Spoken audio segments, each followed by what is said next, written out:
Are you a first-time home buyer wondering where you actually get your loan? How do you know you're getting the best fees, the best program, and actually working with the best lender for your situation? Well, in today's episode, we're going to go through a three-step criteria for helping you decide on which lender to go with. And we're going to explain why you should never, ever, ever get your loan from a big box lender. So, Josh, it's a question we get all the time. Where do I start the process? Where do I go for my loan? Let's dive into it. Absolutely. And remember here, you have to start somewhere. So other than calling a big box lender, which again wouldn't be a tragedy if you follow the other steps that we're going to discuss here, pick a lender and have that initial conversation. You have no point of reference, no point of comparison. It could go awesome. It could go awful, but you'll walk away from that initial call with a feeling. And now we need to talk to at least one more person to have a point of reference. Unless, of course, you talk to me and that initial conversation went so well that you couldn't imagine another loan officer on the planet doing as well for you. And that's what we're going to dive into. We're going to talk about your different options. You know, where can you go when it comes to getting your loan? But before we do that, I'd like to take a minute and ask a favor. If you're new to the channel here, or if you listen all the time and you're not subscribed, could you do us a favor and subscribe to the channel? It helps the YouTube algorithm and helps it push it out to more people just like you. And maybe you're listening on a podcast. You can hit that little plus sign and be alerted anytime we post a new episode. So we appreciate you doing that. We appreciate the support. So Josh, when we're talking about options for a lender, what are we actually talking about? Because people don't understand. They think everybody's the same, but in reality, it couldn't be more different. Yeah, there are a handful of different types of lenders that you can work with. So let's go back in time to 1975, 1982. I wasn't born yet. Well, I can't even be. If we go back there, Josh, I have to leave the episode. It's like the Back to the Future where Marty McFly looks down, his hand is disappearing. Is what we're going to have that here. We need some CGI. So if we flash back to that point in time, Jeb, nearly everyone went to their local bank for a mortgage. It wasn't a Fannie Mae, Freddie Mac loan. It was a portfolio loan from the local bank who had their criteria for how much you would put down, what your terms were, and what that was going to be. So now, flash forward, we have the era of mega banks. So most of us do our banking, possibly still with a local bank, but most people go to B of A, Chase, Wells Fargo, these giant banks, and they are a true bank. They can make your loan. Those big mega banks are not really any different than a mortgage bank in this sense, in that they're going to underwrite to Fannie Freddie guidelines. They may sell it into the secondary market. They may keep the servicing, meaning you would continue making your monthly payments to them. But if you get to a smaller local bank, if you're in small town Iowa and there is a local bank with 3 branches through central Iowa, they may still do their loans the old school way, that they are taking deposit funds, they're making mortgages in the local community, and you will only ever deal with them, including them making the guidelines for their loans and the underwriting decision. But for the most part, when we're talking about those of us here thinking in terms of banks, it's the big banks, and they are making loans with their own money, but they are underwriting to agency guidelines. And Josh, before we go any further, you know, where I grew up, rural North Carolina, that's where people go, man. They go to the bank. If you want a loan, if you want a mortgage, if you want to buy a car, you are dealing with your banker at the bank. They don't know any different. I mean, I'm sure there are brokers there, but I don't know any of them. I mean, everybody I know goes to the bank to get their loan. So that's where things are a little bit different today, right? So now, not only do we have the option for a bank, but we have options for brokers like yourself, which can do business with those banks without actually being the bank. And I'll let you break this down a little bit further, but you also have credit unions, which are kind of like banks, but kind of not. And then we have the big box guys, right? The Bank of Americas, the Chases, the Wells Fargos, the name it, right? Any of those guys are what we're considering more of a big box lender. When we talk about those big banks, they are generally only doing loans to agency guidelines, meaning Fannie, Freddie, FHA. Some of them do VA, most of them don't. Some do USDA, most of them don't. But if that's a loan you're looking for, that's a criteria you're going to want to look at. Jumbo loans, they all kind of write their own guidelines. They're very similar, but they're unique, and they can make exceptions, especially for private banking customers. Private banking customers, aka people with large amounts of deposits, $200,000, $300,000, $400,000, $500,000 of deposits. Now let's contrast that with a credit union. As Jeb said, credit union is very, very similar to a bank. But in that sense, credit union is more likely to be really small, in which case they operate a lot like a broker. They have one or two sources for placing the loans. They're not doing it with depository funds. Or they're a big credit union and they do use depository funds, and they are probably the most likely lender to have portfolio options, meaning their own programs, they write the guidelines, they do their own thing that will look very different than any other type of loan. The one that comes to mind, Pentagon Federal Credit Union, I think they actually operate in all 50 states, but they offer a 5-5 adjustable rate mortgage. So it's fixed for 5 years. It adjusts one time and then it's fixed for the next 5 years. So it's always fixed, but only for 5 years at a time. So unique products like that. But in reality, Jeb, most credit unions are very small. They're not doing those portfolio loans. So if you're a member of a tiny little credit union, find out, do you guys write your own guidelines? Do you fund your own loans? Do you keep them here, or are you sending them out just exactly like a broker does? Now, the next one, Jeb, is a mortgage bank. So you can think of them as a mortgage company or a mortgage bank. Throw some names that may be around the country that you guys would be familiar with. Loan Depot, they sponsor Major League Baseball. Guaranteed Rate, they recently changed their name to just Rate, an interesting choice there. In Southern California and a lot of the West Coast, New American Funding. So they're a mortgage bank in that they are making the loans with their own money, but essentially they don't have depository funds. They have a huge line of credit. They make these loans and they are absolutely going to sell that to an end investor. They are not the person that's going to hold ownership of that. So that's in the mortgage business, that's called a retail lender or a mortgage bank. And in general, they have little higher rates, little higher fees, especially on government loans. But there are a lot of really good loan officers that work in that channel. So really the only two we didn't talk about yet, Jeb, is a broker. I'm a broker. So I think for the vast majority of borrowers, the broker is the best place to go. I think for me as a loan officer and any other loan officer, the broker channel gives you the most options to bring the most benefit to the most buyers and borrowers at the lowest cost.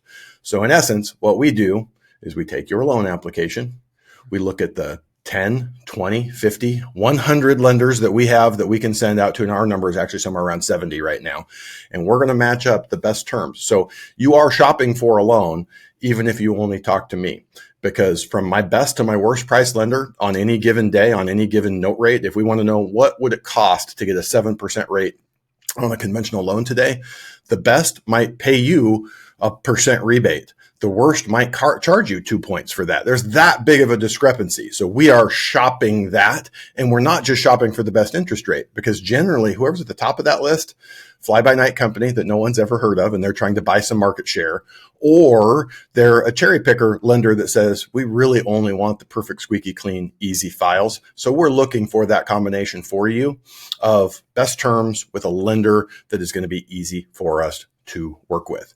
So that last one, Jeb, what we titled the show today is what the one you generally do not want to work with. By all means, no problem with you making a call and comparing and contrasting the next channel, but it is a subset of the mortgage bank. And this is a company like your Rocket Mortgage, a niche one, Veterans United. What these companies do, they operate essentially nationwide. They are marketing companies. They generate a ton of leads, and they take your information and they funnel it to a call center where you generally, these are generalizations, because I have heard people say, hey, I had a wonderful experience with Veterans United, including realtors who had borrowers go through and had a good experience with Veterans United. So in general, you're getting fed to a loan officer who responded to an ad, got hired, got trained, and got thrown into the call center and taught how to do a very narrow portion of loans and only has their products to work with. So at this point, Jeb, this is where I always give my disclaimer. Not one of these channels is the best, including mortgage brokers. Not one of them is right for everyone. And you can get a good deal and a good experience with a good loan officer in any one of those channels. It's going to be hardest in that big box space. No, and I want to be clear on something. The difference, the primary difference, if we're looking at all of this, and Josh said it, but I want to say it from another standpoint just to make sure we're all clear. Each one of these channels, for example, more or less has access to their own programs, right? They have their programs, their guidelines, so on and so forth. And if you don't fit in those guidelines, most of the time, they can't do your loan, right? If it doesn't fit in the box, so to speak, they're not a candidate. So you could walk in to your bank, your local bank, and the bank says, yeah, you can't buy a home here. But yet you can still buy a home because they just didn't have access to that program. The biggest difference in being a broker is that not only do you have access probably to that bank on a wholesale side, but you also have access to 70, 80, 100 other banks potentially to take that loan to maybe see if it fits in another program or another guideline or what have you. So a really good example is FHA guidelines say that they'll go down to a 580 credit score, putting 3.5% down. If you walk into a typical bank, the banks, if you come in with a 580 credit score, I would probably almost guarantee you're not going to walk out of there with a pre-approval in many instances. Whereas a broker might have multiple different lenders that they can take that 580 to and still get your loan done, whereas the other guy couldn't do it. So that's where we're talking differences here. I would say, again, I'm not a lender. I was for a period of my life. But I would say that you have more options with a broker. Typically, you get more competitive rates, terms, fees with a broker, but not always, right? Like you said, it's not always the case. And that's why it's important to make sure if you're going through this process, get a second quote.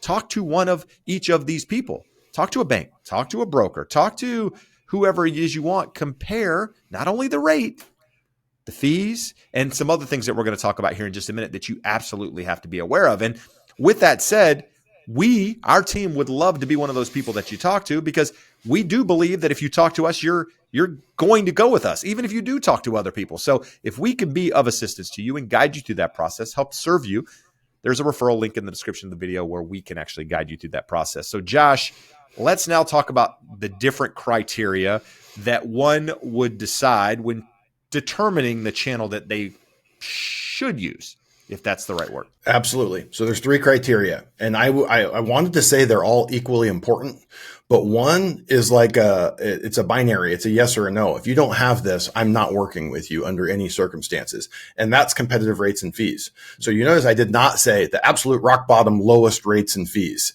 In today's market, in 2024, when everything is all over the internet, when you can't go to your Google feed without seeing a fake news article from CBS News that is really an ad for 14 mortgage companies that advertise in there, everyone is very aware of interest rates. When I started doing this in 1995, you could do a loan and people had no idea what the mortgage rate is. I would have people come to me and say, hey, we just closed last month. Will you look at this? How did I do? Like, well, you're 1.5% above where you're supposed to be, and you paid about 3 points more for the loan than you needed to. That does not happen today in this market. So most major lenders are going to be within a very narrow range. We opened one this week, Jeb, for a listener to the show who reached out for a comparison. His realtor connected him with a broker, and they got the numbers, and they're like, they didn't reach out because they hated the numbers. They reached out because they didn't feel so great about the next thing that we're going to talk about.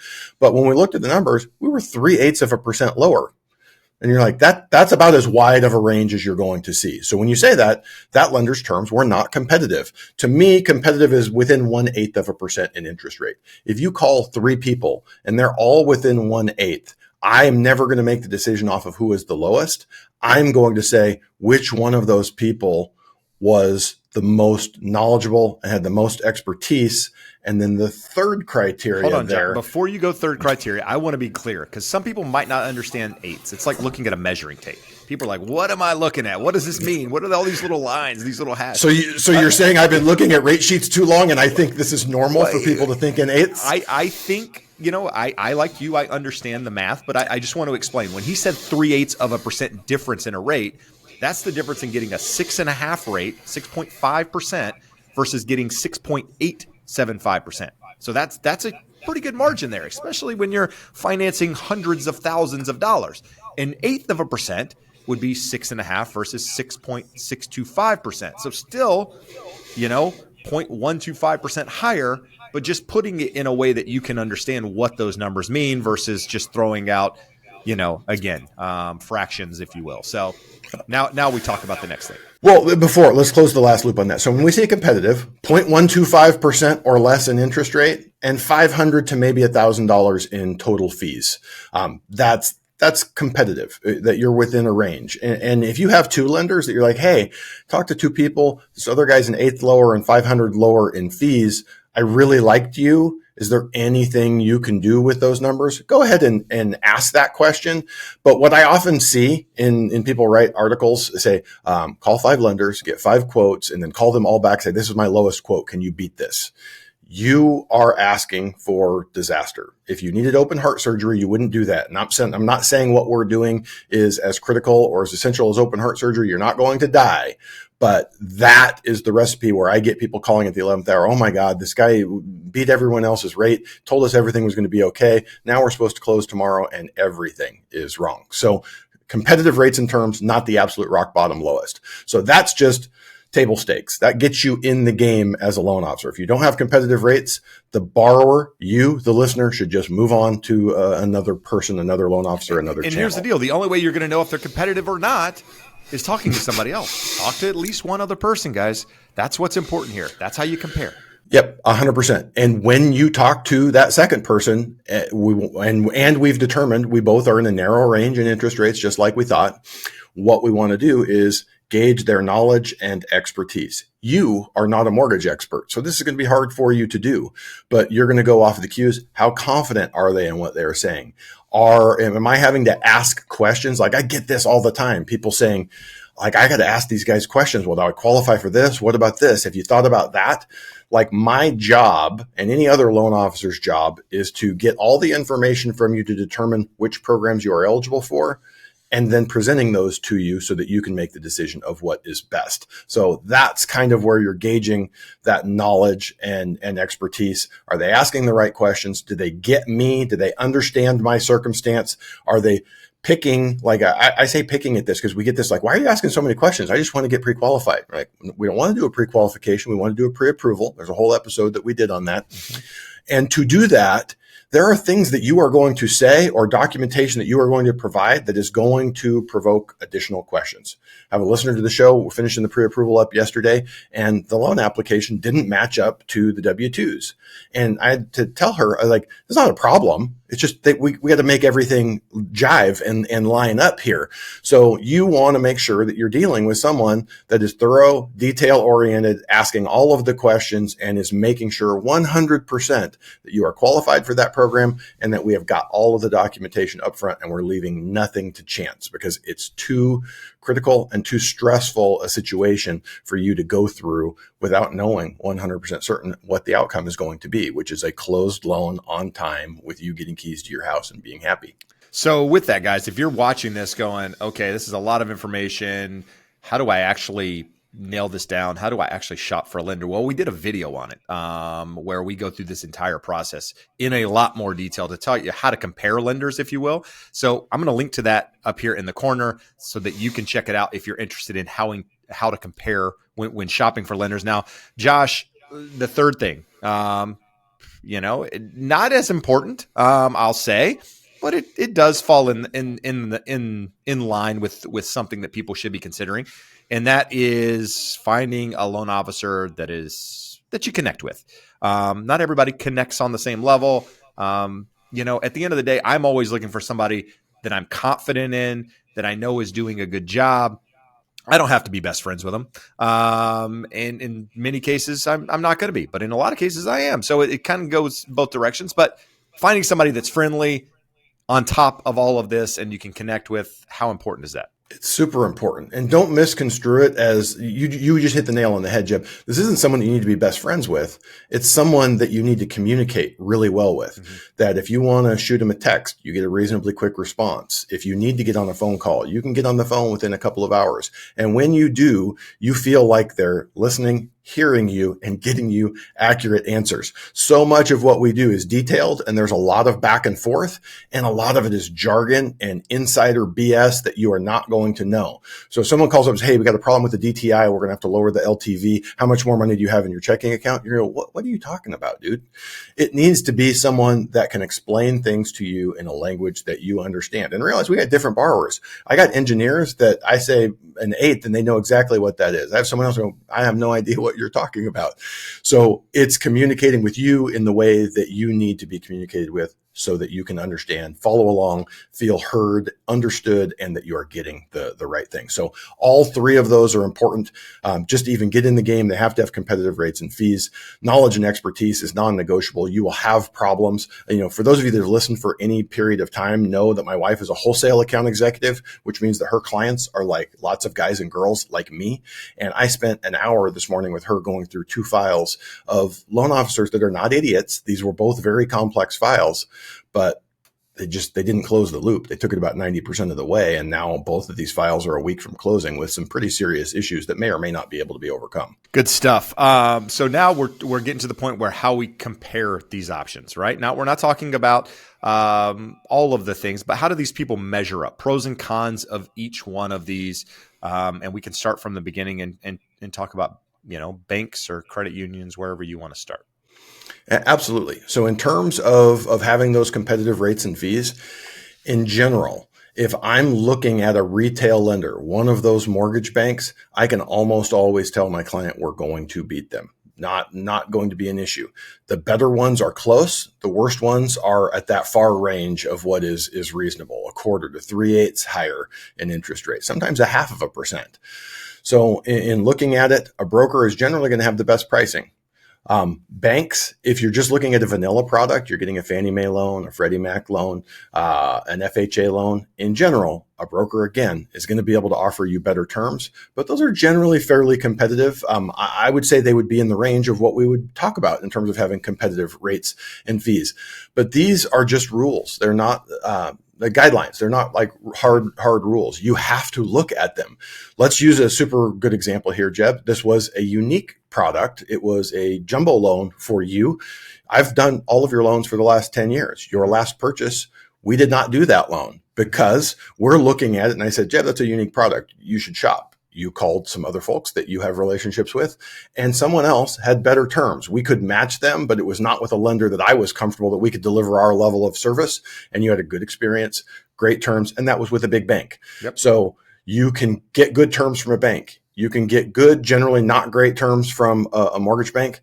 The big box lenders, I can tell you, I get excited when we're getting compared against them because I'm going to look great. It's sort of like showing up to the class reunion and you're the only guy that maintained his weight and went to the gym. You're like, this is awesome. I'm going to look really, really good today.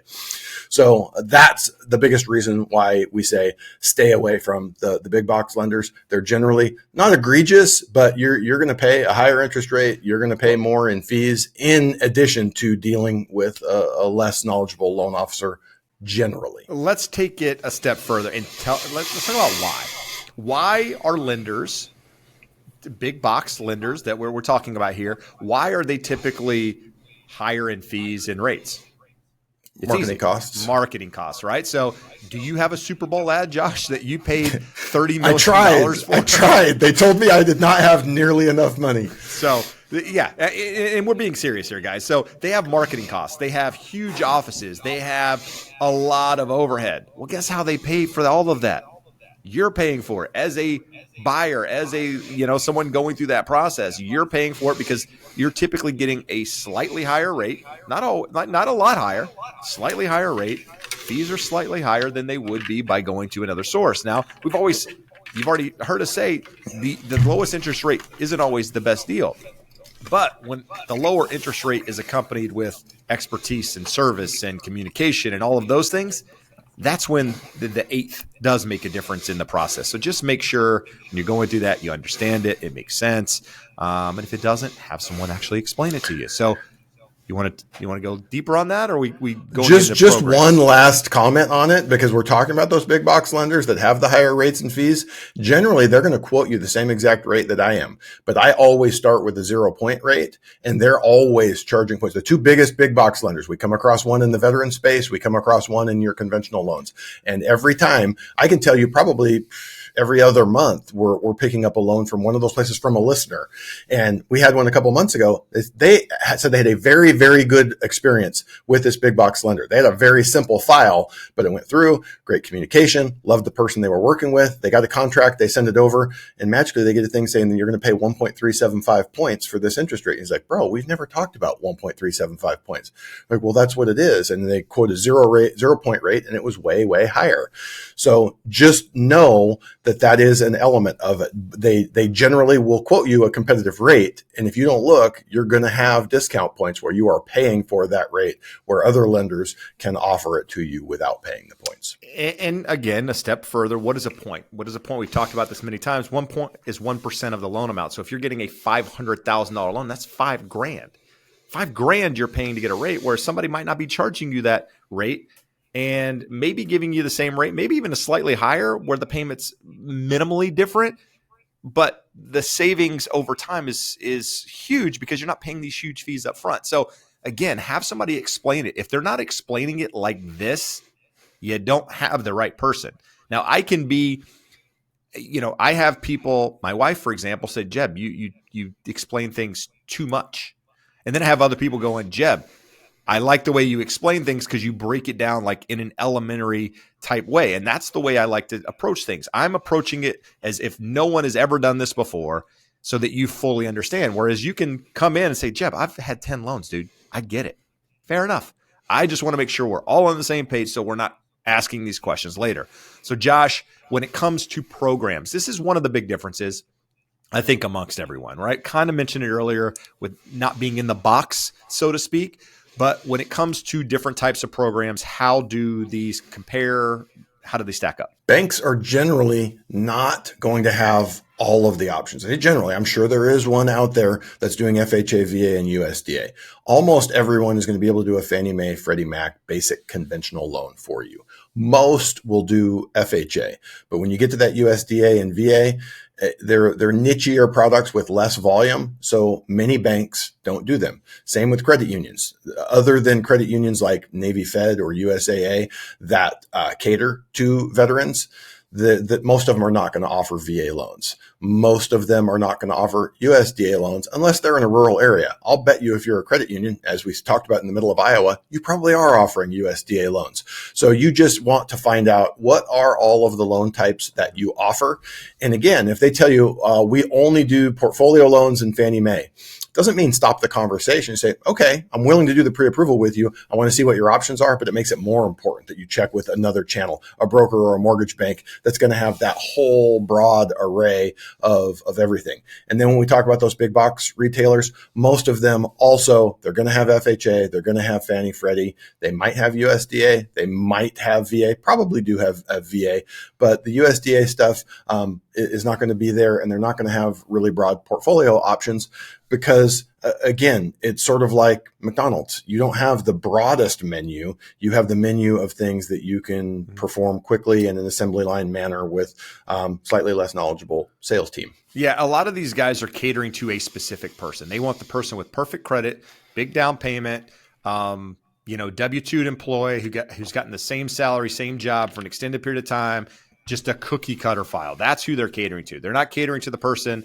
that just changed jobs, changed them, and changed type of work, credit's a little bit lower than perfect, like all of those things. And that's things that you got to keep in mind. But when it comes to timelines, Josh, 30-day escrow, I say, was probably the most typical. There's not a standard in the industry, but typical. 30 days. Are all of these guys getting things done in 30 days?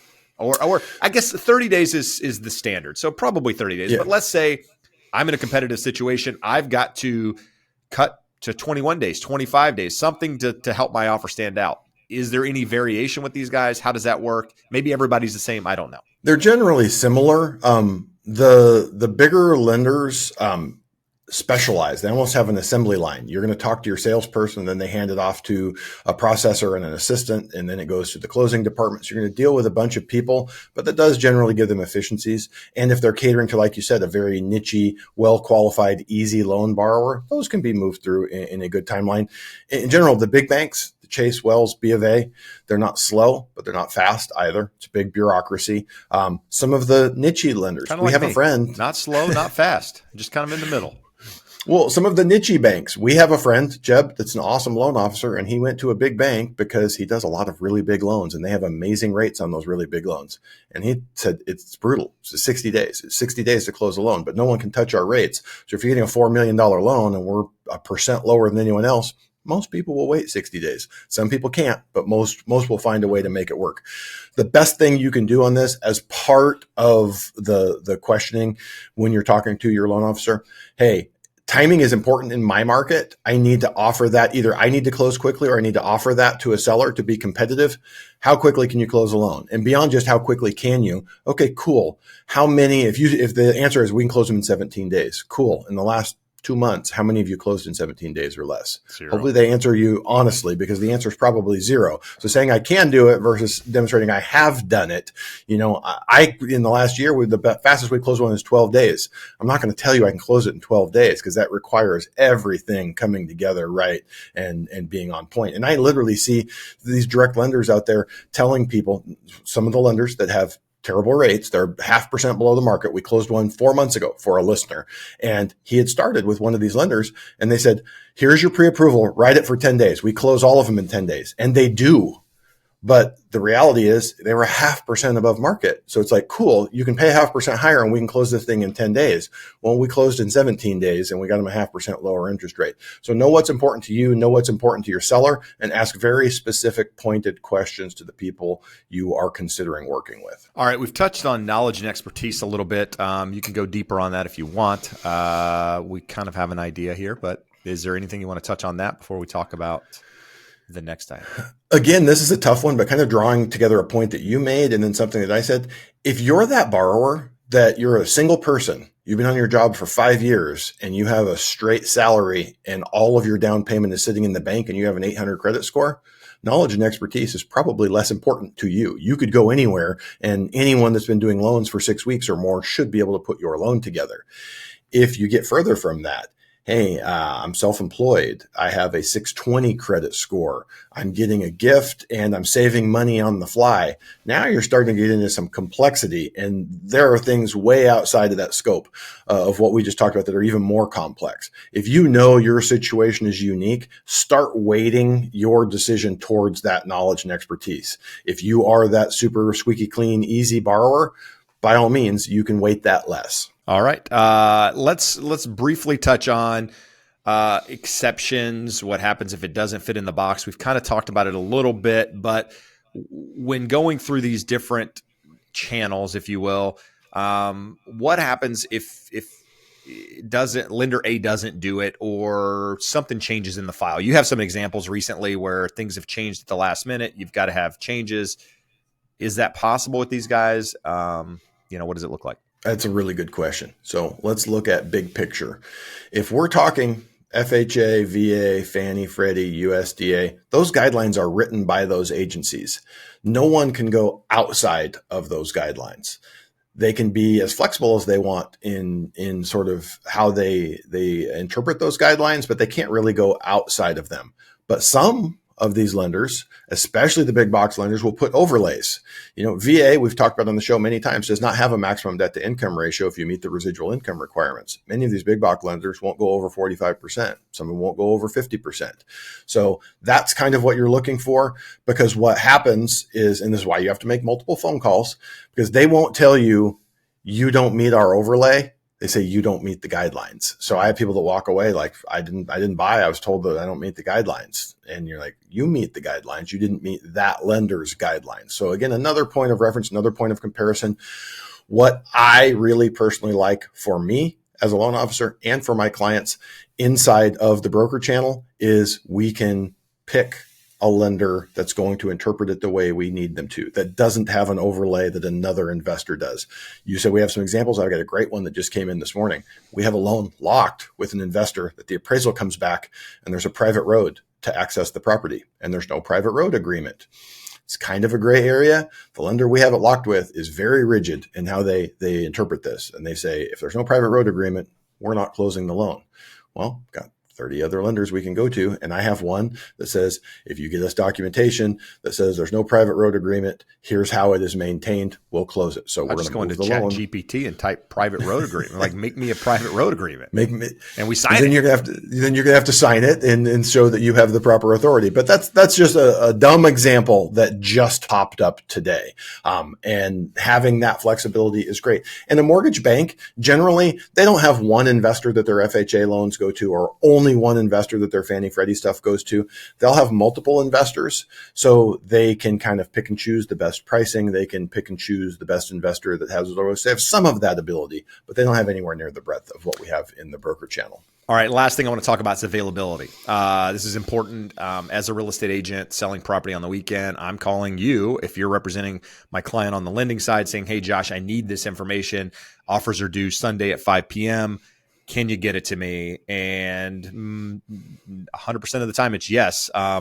Maybe right then, maybe a couple hours from now. But other channels, are they accessible? I honestly don't know. I only use brokers for the most part. And I do have some good relationships with banks and some other people that I can call personally because I know them. But the consumer, I don't know if most of these people are available. Well, let's look at the example, Jeb. The bank, generally what I would say is banks and big box lenders, good luck. You're not getting them outside of bankers' hours, 9 to 5. But that being said, there are independent originators like our friend that we just referenced that does those high-end loans that went to a bank. The originator that did your loan, he used to be at Countrywide a million years ago, and he and his team are now at US Bank.